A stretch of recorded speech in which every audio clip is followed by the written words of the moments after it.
안녕하세요. 공시와 투자 키팩트를 통해 투자 아이디어를 찾아주는 테린이 아빠입니다. 내용 보시고 도움되시면 구독, 좋아요, 알람 부탁드리겠습니다. 펀드 매니저가 포트폴리오 관리하다가 멘탈 나갈 때 이거는 이제 직업적인 관점에서 가볍게 들으시라고 영상을 준비해 보았습니다.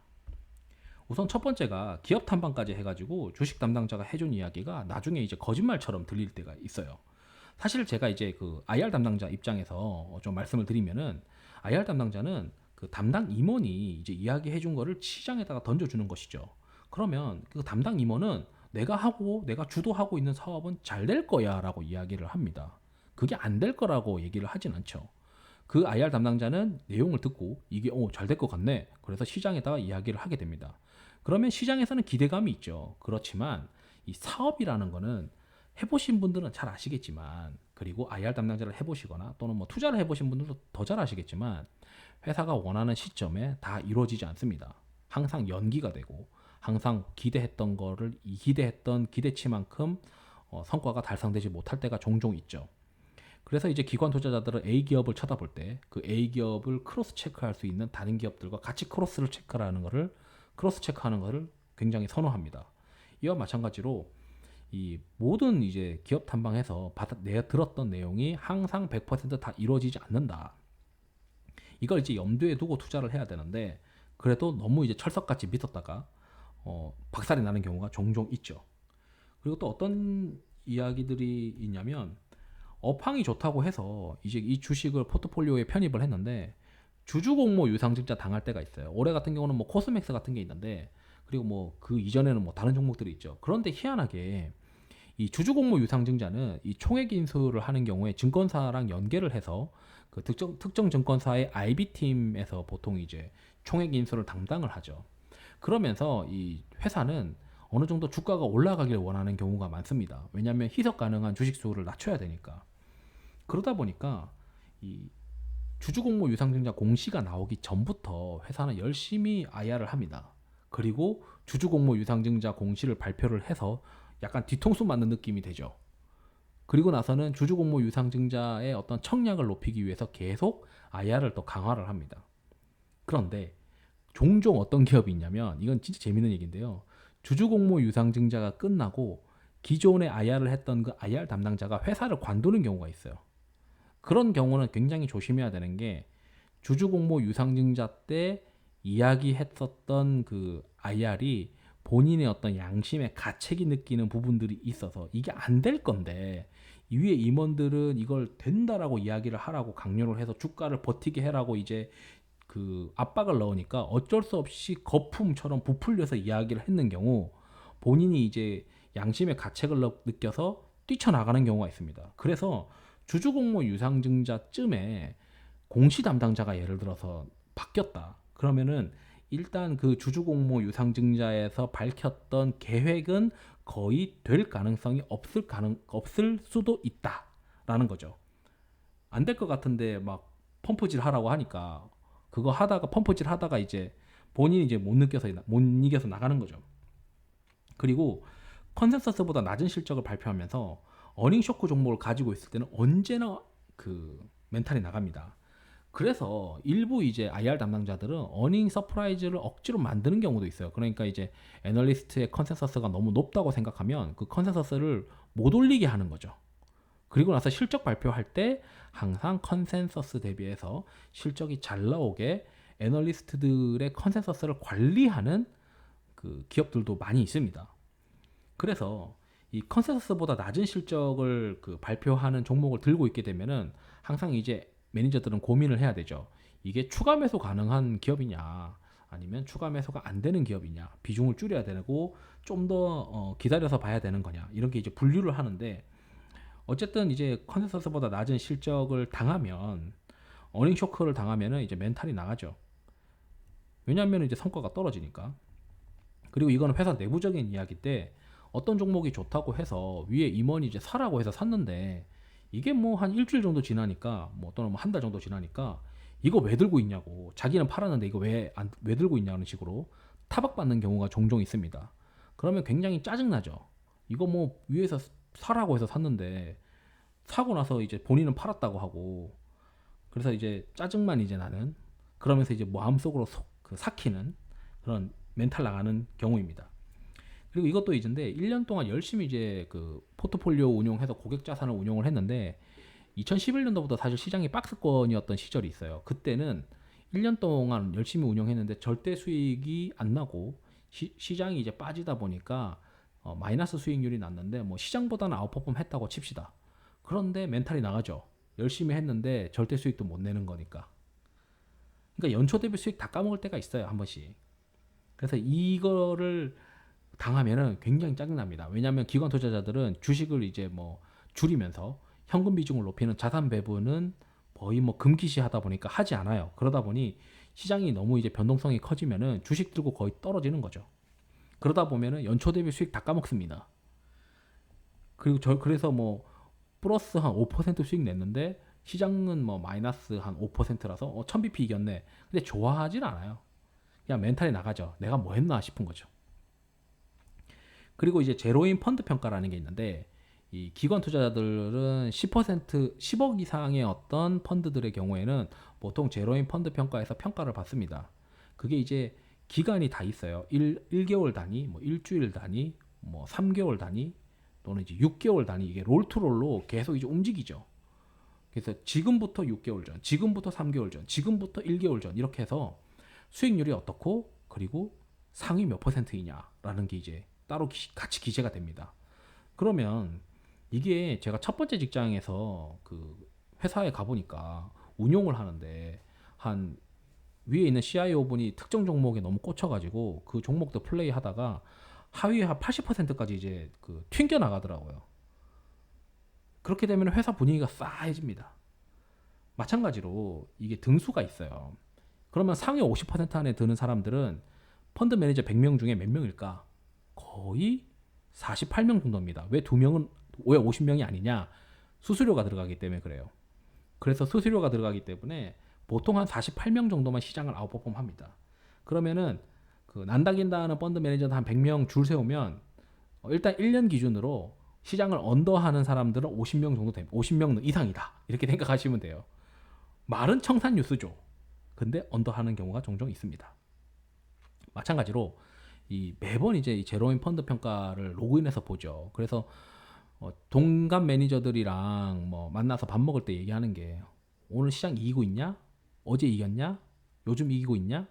맨날 이런 것만 물어봐요. 그걸 보던 이제 한 그 자동차 애널리스트 분, 지금도 이제 하시는 분인데 그때 당시 한 몇 년 전에 같이 탐방 가면서 이야기하셨던 내용 중에 하나가 본인은 이제 그렇게 매일 이제 수익률을 이겼니 졌니 얘기하는 거를 보고 있으면은 너무 스트레스라는 거죠. 어떻게 그렇게 이제 스트레스를 받아가면서 하느냐. 근데 이제 실제 매니저들은 아마 그게 서로 너 밥 먹었니 정도의 어떤 인사나 마찬가지입니다. 그래서 뭐 시장 이겼니? 그거 요새 시장 어떻게 이겼어? 뭐 들고 있는데? 뭐 이런 식으로 이제 종종 얘기를 하죠. 그걸 왜 그러냐면 내가 혹시 시장을 좀 잘못 보고 있는 건지를 상대방을 통해서 캐치업을 빨리빨리 하고 싶어 하는 심리가 있어서 그래요. 그러다 보니까 시장 많이 이겼는데 나는 시장을 졌단 말이에요. 그럼 뭐 서로 어떤 종목들, 어떤 업종에 대한 뷰가 차이가 있어서 내가 시장을 졌는지를 알아야 내가 그걸 빨리 따라갈 건지 아니면은 나는 그대로 유지할 건지 이걸 의사결정을 빨리 해야 되는 어떤 그 강박관념이라 해야 되나? 그게 이제 흔한 문화가 돼버린 거죠. 그리고 이제 이런 게 있습니다.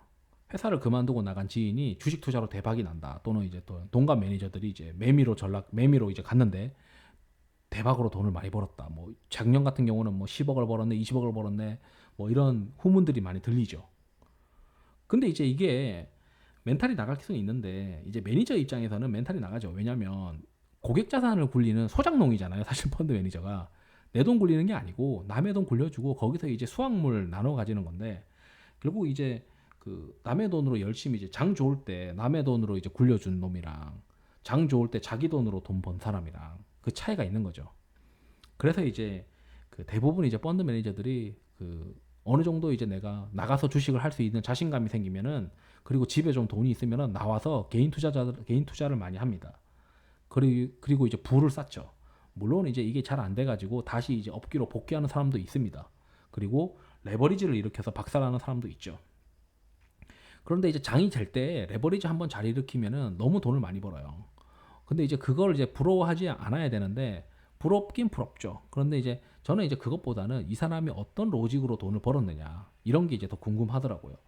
그걸 보면 이 사람이 꾸준히 그 돈을 들고 있을 수 있는지 아니면 결국 돈을 날려먹을 수밖에 없는지 이게 이제 좀 보이는데 어 그 운으로 이제 먹은 사람들이 좀 있어요. 그러다 보면은 이 사람이 이제 습관 자체가 레버리지를 너무 습관적으로 쓰고 그러다가 이제 베팅하는 거를 좋아하고 뭐 압축 플레이를 하고 이거를 하다 보면 어, 영원히 맞을 수는 없더라고요. 그게 운이 좋아서 연속으로 맞아서 불을 좀 쌓고 한 번 틀리더라도 덜 깨질 수는 있는데 그게 운이 없는 사람들은 그 처음 시작할 때부터 두들겨 맞든지 아니면은 한두 번 맞고 한 번 크게 틀려가지고 작살이 나든지 이게 이제 둘 중에 하나더라. 그럼 레버리지를 어떻게 쓰길래 그렇게 되느냐? 신용대출 마이너스 통장 뭐 이런 건 기본이고요. 그 다음에 이제 저축은행에 돈을 땡깁니다. 저축은행에 돈을 땡기고 증권계좌에다가 돈을 넣죠. 그리고 증권계좌에서 또 융자 매수를 또 합니다. 신용 융자를 하죠. 그러니까 이제 조금만 떨어지면은 그 원금이 이제 날아갈 수준으로 돼버리는 거죠. 그렇기 때문에 이 레버리지 플레이를 통해 가지고 부를 일으키고 사람들이 종종 있는데 그게 한 10년 지나도 그걸 유지하는 사람들은 또 극소수더라. 그게 이제 제가 이제 여의도에서 가만 보면서 느꼈던 겁니다. 그래서 저는 사실 레버리지를 잘 안 씁니다.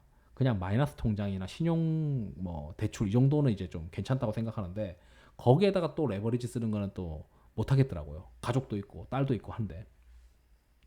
그래서 이제 부럽긴 한데 회사 그만두고 나간 지인이 이제 주식 투자로 부럽긴 한데 그 지인이 시장을 알고 주식을 잘 알면 부럽고 잘 모르고 운으로 먹었으면은 그냥 뭐 그렇게 부럽진 않습니다. 아, 쟤는 이미 준비돼서 나가서 종잣돈 모아서 나가서 하는데 난 뭐 하나? 난 맨날 고객 자산 굴리고 있네. 이게 이제 좀 짜증 나는 거죠. 아무것도 없이 운으로 먹은 사람들은 그냥 부럽진 않습니다. 실제로 그 제 지인의 지인 중에 그렇게 이제 운으로 이제 크게 돈을 벌었는데 결국 다 날리더라고요. 왜냐면 그 시장에 구분 없이 무작정 베팅을 하니까 그리고 옵션 같은 거를 막 베팅을 하고 뭐 또는 뭐 주식도 이제 그 너무 이제 인덱스하게 보지 않고 근시안적인 방법으로 주식을 플레이하면서 레버리지를 계속 쓰니까 결국 이제 벌었던 거 다 까먹더라고요. 그리고 이제 펀드 수익률이 좋아서 성과급을 기대했는데 회사가 이제 입을 딱 닦을 때가 있습니다. 이건 매니저들이 굉장히 많이 경험했을 거예요. 그래서 일례로 어떤 운용사는 성과급을 안 주다가 갑자기 이제 성과급을 주죠. 그러면 그 매니저들이 그걸 다 받고 나가버립니다. 학을 띠는 거죠. 묵혀 준다 했던 걸 미루다가 이번에 받았어요. 그럼 거기 있겠습니까? 바로 들고 나가지. 그러면 딴 데 가면은 연봉 높아지죠. 거기선 또 성과급 나올 수도 있잖아요. 지금 여기서 성과급 받은 데는 또 한 2년 안 줄 테니까. 그래서 여기 있는 것보다 나가는 게 낫잖아요. 그리고 이직 한 2, 3년 지나면 보통씩 이직도 하니까. 그래서 성과급을 한번 뿌리면 직원들이 굉장히 많이 이탈하는 경우가 있습니다. 평소에 원래 성과급을 줬었어야 되는데 묵히다 주는 거죠. 그리고 이제 펀드 수익률이 좋을 때 성과급이 나오느냐 안 나오느냐 이거를 왜 알 수밖에 없냐면 기본적으로 이제 기관 투자자 자금과 개인 투자자 자금 두 가지가 있고 이 자문사나 운용사나 돈을 버는 방법은 총 두 가지입니다. 첫 번째는 고유자산을 투자해서 돈을 버는 방법이 있고요. 두 번째는 고객자산에서 버는 수수료 그리고 성과보수 두 가지가 있습니다. 이 고유자산으로 버는 거는 어차피 이제 뭐 보통 공모에 들어간다거나 IPO 자금으로 참가를 해서 단기적으로 이제 먹고 나오는 어떤 전략들을 꾸준히 하면서 돈을 쌓아나가는 경우가 있고 이 고객자산의 경우에는 이제 예를 들어 기관 자금은 뭐 담화가 이제 뭐 100억에서 또는 뭐 500, 200억, 300억 이렇게 크게 들어오는데 수수료가 이제 뭐 0.25% 미만이에요. 그러다 보니까 실제 회사에 기여하는 역할은 그렇게 크지 않습니다. 그래서 어떤 회사 보면은 1조 이상의 어떤 수탁고를 가지고 있는데 대부분 기관 자금의 경우가 많죠. 근데 그 1조 받아봐야 25bp 정도가 이제 수수료로 들어오다 보니까 뭐 회사에서 이제 임원 좀 괜찮은 매니저들 막 데리고 있으면은 그렇게 이제 이익이 많이 안 나더라고요. 투자자문사 자체가. 그러면은 돈을 많이 버는 투자자문사는 이제 개인 자금을 많이 들고 있는 투자자문사들이 큰 돈을 많이 법니다. 어떻게 보냐면 예를 들어 이제 개인 자금으로 1,000억을 모은 투자자문사가 있다고 칩시다. 대부분의 계약이 어떠냐면 선취 보수 1% 그러면은 1,000억이면은 이 회사가 벌어들이는 경비는 한 10억 정도를 무조건 벌어들이는 거죠. 수수료 수익을 버는 겁니다. 그리고 나서 장이 잘 돼서 이 1,000억이 2,000억이 됐다고 칩시다. 작년 같은 경우에는 충분히 가능하죠. 그러면 2,000억이 되면 이게 허들이 있어요. 허들이 어떠냐면 10에 10 또는 10에 15 뭐 이렇게 표현을 하는데 10% 이상 벌어들인 거에 10%는 성과보수로 받는 겁니다. 그럼 예를 들어서 수탁고가 1,000억이다. 근데 그게 2,000억이 됐어요. 그러면은 900억 중에서 10%를 회사가 받는 겁니다. 그럼 들어오는 돈만 일시적으로 90억이에요. 그러면 회사가 1년 경비로 뭐 한 8억 9억 쓰는데 한 번 장 잘 만나서 시장 따블되면은 한 번에 뭐 1,000억인 수탁고인 회사의 경우에는 개인 자금이 1,000억인 뭐 자문사나 이런 게 잘 없지만 뭐 500억이라고 하더라도 몇십억이 이제 바로 떨어지는 거죠. 그러면은 이제 제대로 된 투자 자문사는 이제 성과 보수 체계가 대부분 이제 어떻게 잡혀 있냐면 벌어들이는 이익 그러니까 이제 급여를 다 주고 떨어지는 이제 이익이 있으면은 그 이익에서 3분의 1 정도는 이제 성과 보수로 뿌리고 3분의 1은 주주들한테 배당을 하고 그리고 나머지 40%는 이제 그 유보를 해놓죠. 그러면은 회사의 주주이면서 직원인 경우들이 종종 있습니다. 좋은 투자 자문사는 그 회사의 직원이면서 직원이 많고 주주인 경우도 있어요. 그러면 이중으로 받는 거죠.